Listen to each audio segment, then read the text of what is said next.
बिस्मिल्लाहिर्रहमानिर्रहीम। मेरा नाम डॉक्टर मोहम्मद जावेद अफजल है और मैं अपने YouTube channel physics by doctor Javed से आपसे मुखातिब हूँ। और मैं आज फार्मूला सीरीज़ का पार्ट नंबर 11 जो है वो मैं लेकर आया हूँ आपके सामने।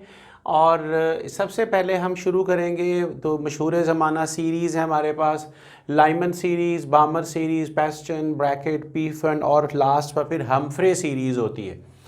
तो इन सीरीज़ के लिए सबसे पहले आप ये देखोगे कि ये अल्ट्रा वायलेट रीजन में लाई करती हैं। बामर सीरीज़ विजिबल रीजन के लिए हैं, पैस्टन सीरीज़ इंफ्रारेड और बाकी सारी भी ये इंफ्रारेड रीजन के लिए हैं। ये फार इंफ्रारेड, ये वेरी फार इंफ्रारेड और जो हमफ्रे सीरीज़ है वो very very far infrared radiations के लिए होती हैं। इनकी कुछ चीज़ें हमने यहाँ पर कैलकुलेट की हैं। वेवलेंथ कैलकुलेट की है n=2 और n=इन्फिनिटी के लिए।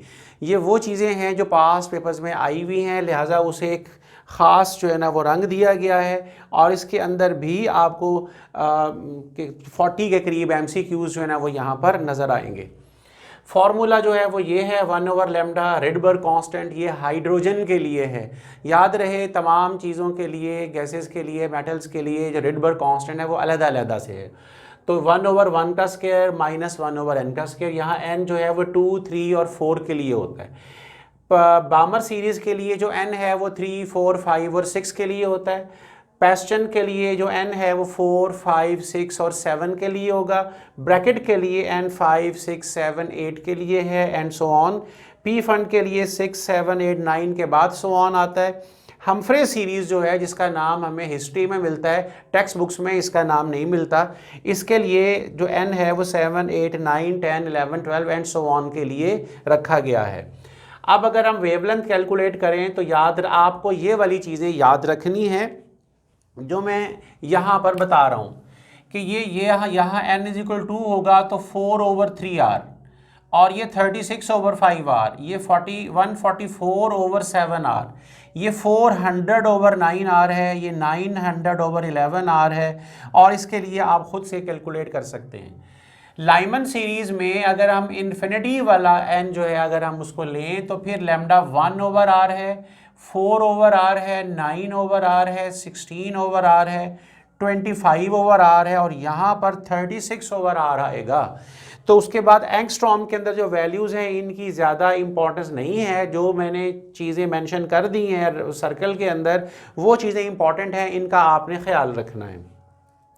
Then we come to the Bohr's second postulate, जहाँ पर एंगुलर मोमेंटम का फार्मूला दिया गया है mv/n=h/2π।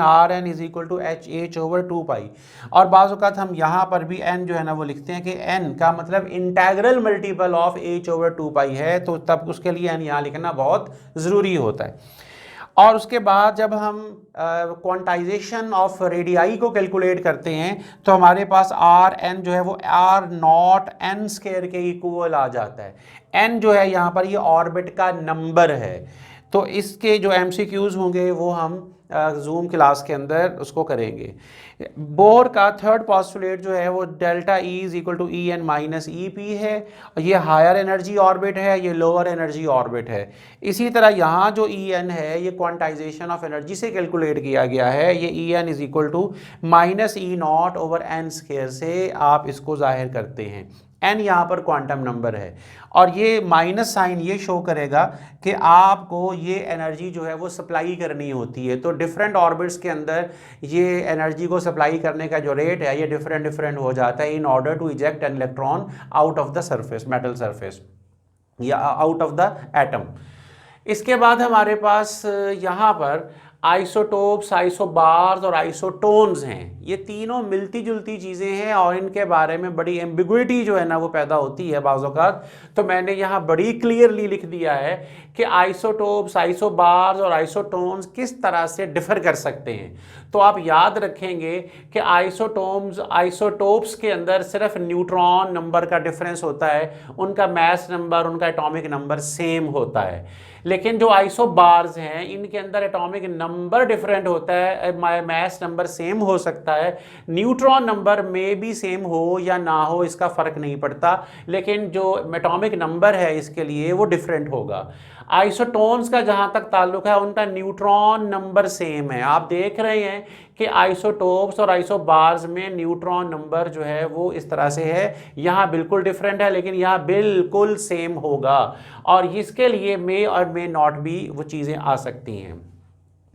इसके बाद हम देखेंगे इस फार्मूला को, ये मास स्पेक्ट्रोग्राफ का फार्मूला है, और आपको वहाँ पता है कि जो चार न्यूक्लियाई से जो रेडिएशंस निकलेंगी, जो आइसोटोप्स निकलेंगे, उन्होंने एक ख़ास पाथ बनाना है, सर्कुलर वे में उन्होंने आकर, तो मेटल डिटेक्टर को वहाँ जो हमने फोटोग्राफिक प्लेट जो रखी हुई है उसको हमने वहाँ पर इन्होंने हिट करना है। तो आर जो है वो प्रोपोर्शनल किसके है, मैस के, यानी मैस जिसका ज़्यादा होगा, न्यूट्रॉन नंबर जिसके अंदर जिसका ज़्यादा होगा, वो रेडियस उतना बड़ा बनाकर फोटोग्राफिक फिल्म के ऊपर आकर उसको हिट करेगा। तो इस फॉर्मूले के तहत हम इसको रेडियस को कैलकुलेट करते हैं, और इसके जो MCQs होंगे वो हम अपनी जूम क्लास में देखेंगे। फिर मेरे पास यहाँ पर जो है एनर्जी, अगर 0.1 मेगा इलेक्ट्रॉन वोल्ट से कम है तो फिर वो रेडिएशन फोटो इलेक्ट्रिक इफेक्ट कर सकती हैं, और वो ना वो कॉम्पटन इफेक्ट कर सकेंगी, ना ही वो पेयर प्रोडक्शन में हिस्सा ले सकेंगी। लेकिन अगर उनकी एनर्जी 0.1 मेगा इलेक्ट्रॉन वोल्ट से लेकर 1 मेगा इलेक्ट्रॉन वोल्ट तक है तो फिर वो सिर्फ कॉम्पटन इफेक्ट को ही उसके अंदर पार्टिसिपेट कर सकेंगी, इससे आगे पेयर प्रोडक्शन की तरफ वो नहीं जा सकती। लेकिन अगर उनकी एनर्जी 1.02 मेगा इलेक्ट्रॉन वोल्ट से ज़्यादा है तो फिर वो आसानी से पेयर प्रोडक्शन जो है ना वो कर सकेंगी। यहाँ हाफ लाइफ का फॉर्मूला है 0.693 ओवर लैम्डा। ये यूरेनियम 238, रेडियम 226 की हाफ लाइफ है, रेडॉन 222 की हाफ लाइफ है 3.8 डेज, और यूरेनियम जो 239 होता है उसकी half life just 23 point something, वो सेकंड्स के अंदर, वो मिनट्स के अंदर जो है ना वो होती है। यहाँ अल्फ़ा, बीटा और गैमा रेडिएशंस के बारे में जो MCQs हैं जो आते हैं वो यहाँ मैंने इनको डिस्क्राइब कर दिया है। ये भी हमारे पास जो है 40 के करीब MCQs यहाँ से निकल सकते हैं। यानी जो स्पीड है अल्फ़ा पार्टिकल्स की वो 10⁻⁷ मीटर पर सेकंड तक होती है, बीटा की 10⁸ तक चली जाती है, और गैमा की तो स्पीड ऑफ लाइट के ऑलमोस्ट इक्वल हो जाती है। नेचुरली ये जो हीलियम के इलेक्ट्रॉन्स प्रोटॉन पार्टिकल्स होते हैं और इसके बाद 2 इलेक्ट्रॉन के बराबर या 2 प्रोटॉन्स के बराबर चार्ज होता है। बीटा जो रेडिएशंस हैं वो इलेक्ट्रॉन्स होते हैं असल में, या हम उनको पॉजिट्रॉन का नाम भी दे सकते हैं। तो गैमा जो है ये क्या है, ये इलेक्ट्रोमैग्नेटिक वेव्स होती हैं। इसका सोर्स क्या है, अल्फा का सोर्स जो है वो रेडॉन 222 है, बीटा का सोर्स जो है वो स्ट्रोंशियम 94 है, गैमा का सोर्स जो है वो कोबाल्ट 60 है।